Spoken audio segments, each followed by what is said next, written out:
দেখেন নিজের আপন বাবাকে সন্তানরা অত্যাচার করে ফেলে দিয়ে গেছে কমলাপুর। ওনার বাড়ি খুলনা জেলা তেরোখাদা থানা, তেরোখাদা মোকামপুর ইউনিয়ন, হ্যাঁ দক্ষিণ মোকামপুর ওনার গ্রামের নাম। আচ্ছা, আপনি চিনেন কিভাবে? আমি চিনি, এখানে এসে ওনার কাছে জিজ্ঞেস করছি। হ্যাঁ। যখন বলছে তখন উনি আমার বলছে যে আমার বাড়ি খুলনা। খুলনা কোথায়? তেরোখাদা। আর আমার বাড়ি ওনার বাড়ির পাশে। আচ্ছা, উনি তো এইভাবে হুটহাট করে এখানে আসে না, যেহেতু প্যারালাইসিস মানুষ। ছেলে ওনারে বাড়ির থেকে অত্যাচার করে মারধর করে, ওনার মায়ের পিঠে দেখেন মায়ের দাগ আছে, কিন্তু পিছনে উঁচু করে দেখি তো মায়ের দাগগুলা দেখি। ওনারে নাড়া দিলে ওকে,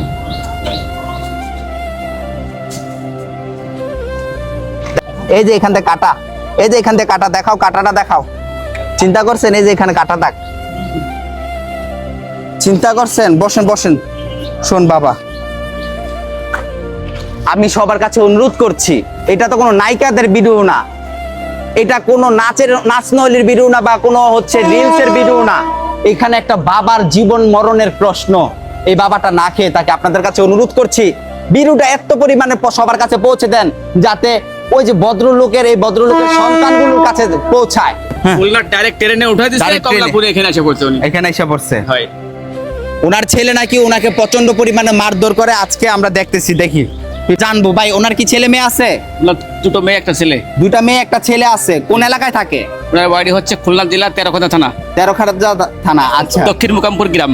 হ্যাঁ ওনার চেয়ারম্যানের নাম মহাসিন চেয়ারম্যান। হ্যাঁ ওনারে এক সপ্তাহ আগে ফোন করে বলছিলাম যে ওনার নাম বললে, তখন ওনার বাপের নামও বলছে। হ্যাঁ, তখন উনি বলছে যে ওদের বাড়ি খবর দেবে না। আমার মোবাইল নাম্বার দিয়েছিলাম যে আমার সাথে যোগাযোগ করেন, কমলাপুর রেল স্টেশনে উনি আছে।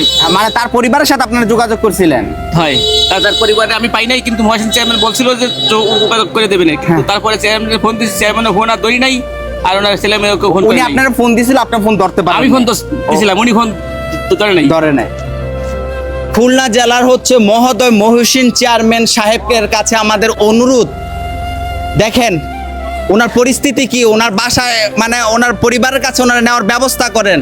আপনি তো হচ্ছে একজন চেয়ারম্যান সাহেব, আপনি চাইলে কিন্তু সবকিছুই পারবেন, কারণ আপনার সব দিক নির্দেশনা সবকিছুই জান। ভিউয়ার্স, ভিডিওটা এত পরিমাণে শেয়ার করেন, এত পরিমাণে শেয়ার করেন, যাতে খুলনার সকলবাসী এই লোকটারে দেখতে পারে যে তার সন্তান ছাড়া কতটা কষ্টে আছে। মানে একটা বাবা একটা প্রতিটা সন্তানের জন্য একটা বাবা হয়ে যায় কি বৃক্ষের মতো ছায়া হয়। আজকে সেই বাবাকে দেখেন রাস্তায় শুয়ে রাখছে, আর ছেলে সন্তান সবকিছু কি করছে, বিল্ডিং এ বা হচ্ছে বাড়িতে শুয়ে রয়েছে খাটের ভিতরে। আপনার কি কষ্ট লাগতেছে না? হ্যাঁ, দেখেন কিভাবে কান্না করছে, চোখের পানিটি দেখাও।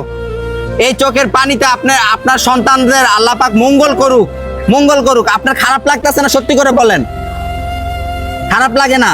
সন্তানদের কি আল্লাহ ভালো করবে না খারাপ করবো?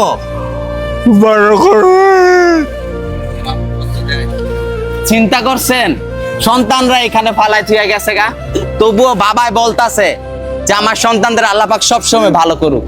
সত্যি বাবা মারা তো এটাই চায়, ঠিক না ভাই? কিছু মানে কেমন লাগতেছে আজকে? আপনিও যদি একদিন বাবা হতেন তাহলে খারাপ লাগতো না? খারাপ লাগতো না ভাই? হ্যাঁ, তো ওই সন্তানরা কি ভালো নাই খারাপ কাজটা করছে? খারাপ কাজ করছে।